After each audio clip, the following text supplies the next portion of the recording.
ఆ రోజు శిరీష పొద్దున్నే లేచి చకచకా ఇంట్లో పనులన్నీ చేసి తన 2 ఏళ్ల బాబు ధనుష్ని కూడా రెడీ చేసి పక్క ఊర్లో ఉన్న తన ఫ్రెండ్ స్వాతి వాళ్ళ ఇంటికి వెళ్తుంది. శిరీష, స్వాతి, శాంతి ముగ్గురు చిన్న గెట్ టుగెదర్ ఏర్పాటు చేసుకుంటారు. స్వాతి వాళ్ళ ఇంట్లో ఆమె, తన భర్త, 2 పిల్లలు ఉంటారు. వాళ్ళ అత్తగారు, మామగారు వేరే ఊర్లో ఉంటారు. పొద్దున్నే పిల్లల్ని రెడీ చేసి స్కూల్కి పంపేసి భర్తను ఆఫీస్కి సాగనంపి రోజంతా ఫ్రెండ్స్తో కలిసి ఎంజాయ్ చేయాలని శిరీషని, శాంతిని ఇన్వైట్ చేస్తుంది స్వాతి. కాసేపట్లో ఇద్దరు అక్కడికి చేరుకుంటారు. ఆ తర్వాత వాళ్ళ సంభాషణ ఇలా ఉంటుంది. హాయ్ శిరీష, హాయ్ శాంతి, ఎలా ఉన్నారే? లోపలికి రండి. వస్తున్నామే. అబ్బా, బతికించావు స్వాతి. ఇంట్లో మీ వారు, పిల్లలు ఉంటారేమో అనుకున్నాను. అదేంటి అలా అన్నావు? ఇంట్లో పిల్లలుంటే పార్టీ మనం చేసుకుంటున్నట్టు ఉండదు. వాళ్ళు చేసుకుంటున్నట్టుంటుంది, మనం సర్వీస్ చేస్తున్నట్టు ఉంటుంది. అందుకే అందరినీ బయటికి పంపించేశా. ఇవాళంతా హ్యాపీగా ఎంజాయ్ చేద్దాం. కానీ నాకు తప్పలేదే. ఒక్కరోజు బాబును చూసుకోమంటే మా అత్తయ్య మొహం మాడిపోయింది. మా ఆయనేమో ఆఫీస్కి వెళ్ళిపోయాడు. ఇక తప్పక నేనే తీసుకొచ్చాను. అవును శిరీష, ఇప్పుడు నీకు 4వ నెల కదా? అవును శాంతి. సరే, మీరు మాట్లాడుతూ ఉండండి, నేను మీకోసం కూల్ డ్రింక్స్ తీసుకొస్తాను. హలో మేడం, ఇది గెట్ టుగెదర్ కాదు. మీ ఇంటికి మేము పార్టీకి రాలేదు. ఇక్కడైతే కాస్త ప్రైవసీ ఉంటుందని వచ్చాం. డ్రింక్స్, స్నాక్స్ అన్నీ నేను తీసుకొచ్చాను. కూర్చో, నువ్వు కూడా. మమ్మీ, పడుకుంటా. అబ్బా, ఎంత మంచి మాట చెప్పావురా. ఆగండి, వీణ్ణి పడుకోబెట్టేస్తే ఆ తర్వాత మనం తీరిగ్గా మాట్లాడుకోవచ్చు. ఏంటి శాంతి విశేషాలు? పెళ్ళయ్యాక ఏం విశేషాలుంటాయిలే, అంతా రొటీన్ లైఫ్. నువ్వు చెప్పింది నిజమేనే బాబు. ఏదో కనీసం మా అత్తగారైనా ఇంట్లో లేదు కాబట్టి నాకు ఇలా సాగిపోతుంది. ఆవిడ వస్తే చేసిన పని మళ్ళీ మళ్ళీ చేయించి పిండి వంటలు అవి ఇవి అని నా తాట తీసేస్తుంది. ఈ వర్క్ ఫ్రమ్ హోమ్ ఎంచుకొని చాలా తప్పు చేశాను. సంపాదిస్తున్న విలువే లేదు ఇంట్లో. అంతగా ఏమైందే? ఏమవుతుంది నా బొంద? మా ఆయన కేవలం నాన్న అని ఒక టైటిలే తీసుకున్నాడు. పిల్లల బాధ్యత అంటే వాళ్ళకు స్కూల్ ఫీజు కట్టడం, అవసరాలకు డబ్బులు సంపాదించడం, ఇంతే ఆయన దృష్టిలో. పిల్లలు వెళ్ళిపోయాక నేను వర్క్ స్టార్ట్ చేస్తాను. మళ్ళీ పిల్లలు వచ్చే టైం కల్లా వర్క్ ఫినిష్ చేసుకొని ఇంట్లో పనులన్నీ చేస్తూ ఉంటాను. సాయంత్రం వచ్చాక కాసేపు పిల్లల్ని ఆడించమంటే నేను రోజంతా కష్టపడి వచ్చాను అంటూ బిల్డప్ ఇస్తాడు.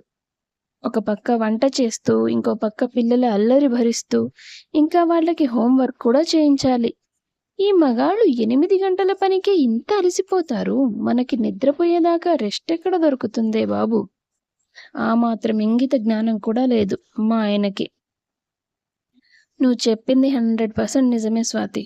చాలా ఇళ్లలో ఇలాగే కొనసాగుతోంది. ఇంటి బాధ్యత, పిల్లల బాధ్యత, ఇంకో పక్క వర్క్ ప్రెషర్, ఇవన్నీ తట్టుకుంటూ నెట్టుకు రావడం అంటే ఎంత కష్టమో అర్థం చేసుకునే మనుషులే లేకుండా పోతున్నారు. ఏంటి, ఏదో సీరియస్ డిస్కషన్లో ఉన్నారు అంటూ వస్తుంది శిరీష. పడుకున్నాడా మీ యువరాజు? ఇప్పుడే. 3 గంటల దాకా వాడు లేవడు. It's a happy time. ఏంటే సిరి, ఈసారి డెలివరీ ఎక్కడా? పుట్టింట్లోనా, మీ ఇంట్లోనేనా? ఏమోనే, ఎక్కడైనా ఒకటే. అదేంటి అంత విసుగ్గా అన్నావు? ఏం చెప్పాలే బాబు. పోయినసారి నేను ప్రెగ్నెంట్గా ఉన్నప్పుడు మా అమ్మ ఒక్కసారి కూడా నన్ను చూడ్డానికి రానే లేదు. నేనే ప్రతి నెలా వెళ్తే హాస్పిటల్కి తీసుకెళ్లేవాళ్ళు. డెలివరీ తర్వాత అమ్మ వాళ్ళ ఇంటికి తీసుకెళ్లారు, కానీ 15 రోజులు కూడా అవ్వకముందే మా అమ్మ నాతో నీ పనులు ఇక నువ్వే చేసుకో అంది. ఆ మాట నాకు ఎక్కడో గుచ్చుకుంది. అదేంటి అలాగా? అప్పుడు చాలా వీక్గా ఉంటాం కదా, ఆ టైంలో ఏం పనులు చేస్తాం? మరదే, నాకు కూడా కోపం వచ్చి 20 రోజుల్లోనే అత్తగారింటికి వచ్చేసాను. మళ్ళీ ధనుష్కి 5 నెలలు వచ్చాక వెళ్ళాను మా అమ్మ వాళ్ళ ఇంటికి. 4 రోజులు ఉన్నానో లేదో నేను ఇంట్లో ఏం పనులు చేయట్లేదని, మా అమ్మకు సహాయం చేయట్లేదని మాట్లాడడం మొదలుపెట్టింది. నాకు చాలా బాధేసింది. పెళ్ళికి ముందు మహారాణిలా పెరగరిస్తారు కానీ పెళ్ళైతే ఇంత చీప్‌గా ట్రీట్ చేస్తారా అనిపించింది. అందుకే ఈసారి నాకు మా పుట్టింటికి వెళ్ళాలనే లేదు. అవును సిరి, బాబు పుట్టిన 20 రోజులకే మీ అత్తగారింటికి వచ్చేసావు కదా! మరి అప్పుడు పనులెవరు చేశారు? మీ అత్తగారే చేసేదా? ఎవరు? ఆవిడ? ఆవిడేం చేస్తుంది నా మొహం. నేనే మెల్లిమెల్లిగా ఇంట్లో పనులు చేసేదాన్ని, వంట చేసేదాన్ని, బాబును చూసుకునేదాన్ని. ఎప్పుడైనా బాబు ఏడుస్తున్నాడని పనులు మధ్యలో వదిలేసి వెళ్తే, దానికే ఆవిడ 24 గంటలు నసుగుతూ ఉండేది. అవునే బాబు! ఆరోగ్యం బాలేనప్పుడు కూడా అర్థం చేసుకోరు. ఎప్పుడూ వెధవనస వాళ్ళతో. బాగా చెప్పావే! అత్తలు ఎంత నసిగినా, మొగుడు ఎన్ని మొట్టికాయలు వేసినా అన్నీ మూసుకొని భరిస్తాం. కానీ అమ్మ ఏదైనా అంటే మాత్రం తట్టుకోలేం. మీరు చెప్పండి, ఇప్పుడు మన వయసెంత? మహా అయితే 30 ఏళ్లున్నాయి. అంతే కదా? అవును. మరి 30 ఏళ్లకే ఇంటి పనులు చేయడం నీకంత బరువవుతున్నప్పుడు, 30 ఏళ్ల కింద మొదలుపెట్టి, ఏళ్ల కొద్దీ భర్తకి, పిల్లలకి సేవలు చేస్తూ 50 ఏళ్లు పైబడిన మన అమ్మలకి పనులు చేస్తే అలుపు రాదా? డెలివరీ తర్వాత ఆడపిల్లని చూసుకోవడం అంటే చిన్న విషయమేనా? పిల్లాడికి స్నానం వాళ్ళే పోయాలి. మన కోసం వేడినీళ్ళు పెట్టాలి, కలపాలి. పిల్లల నాప్కిన్స్ మార్చడం, ఉతకడం, ఇంట్లో పనులు, బాలింతకు వేరే వంట, ఇంట్లో మిగిలిన వాళ్ళకు వేరే వంట. ఇవన్నీ చెయ్యాలి.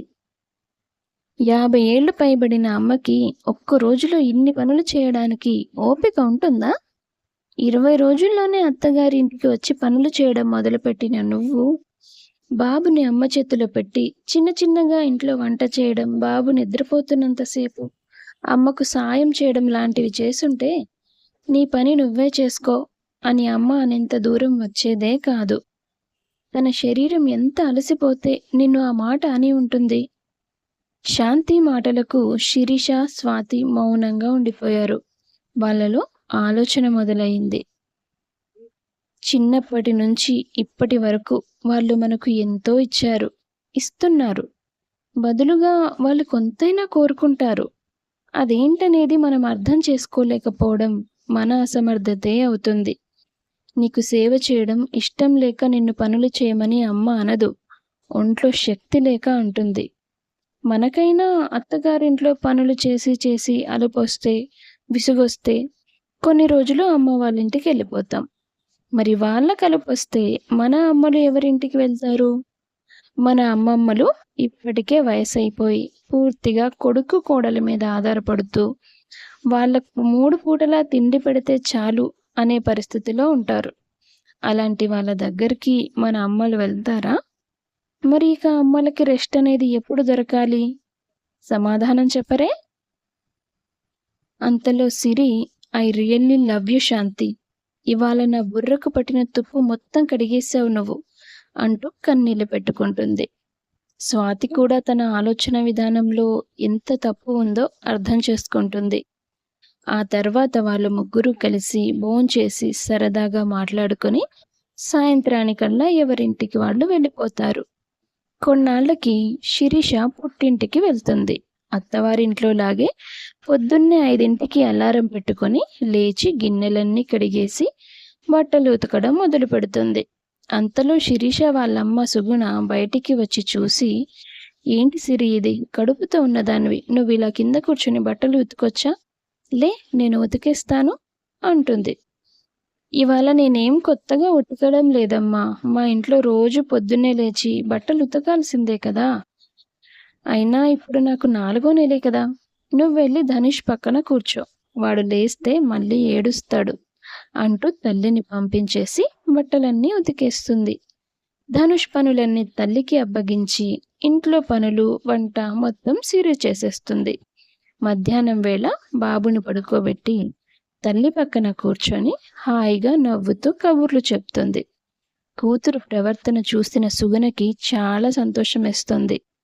ఆ రోజు రాత్రి సుగుణ తన భర్తతో ఎప్పుడూ అది కావాలి, ఇది కావాలి అని ఆర్డర్లు వేస్తూ చిరుబురులాడే మీ కూతురు ఇవాళ చాలా కొత్తగా ప్రవర్తించిందండి. తనలో వచ్చిన ఈ పరివర్తన చూసి నాకు చాలా ఆనందంగా ఉంది అని చెప్తుంది. మరోవైపు స్వాతి కూడా తన తల్లిదండ్రులతో ప్రవర్తించే తీరుని మార్చుకొని వాళ్ళని సంతోషంగా ఉండేలా చూస్తుంది. ఈ కథలో శాంతి మాట్లాడిన మాటలు కూతురుగా కోడలుగా ఉంటున్న ప్రతి ఆడపిల్ల అర్థం చేసుకోవాల్సిన విషయాలు. పెళ్లి చేసుకొని అత్తగారికి రెస్ట్ ఇవ్వడం కాదు, దాంతోపాటు అప్పుడప్పుడైనా మీ అమ్మగారికి కూడా రెస్ట్ ఇవ్వండి. కథ నచ్చితే లైక్ చేసి షేర్ చేయండి, సబ్స్క్రైబ్ చేసుకొని గంట సింబల్ క్లిక్ చేయండి. ధన్యవాదాలు.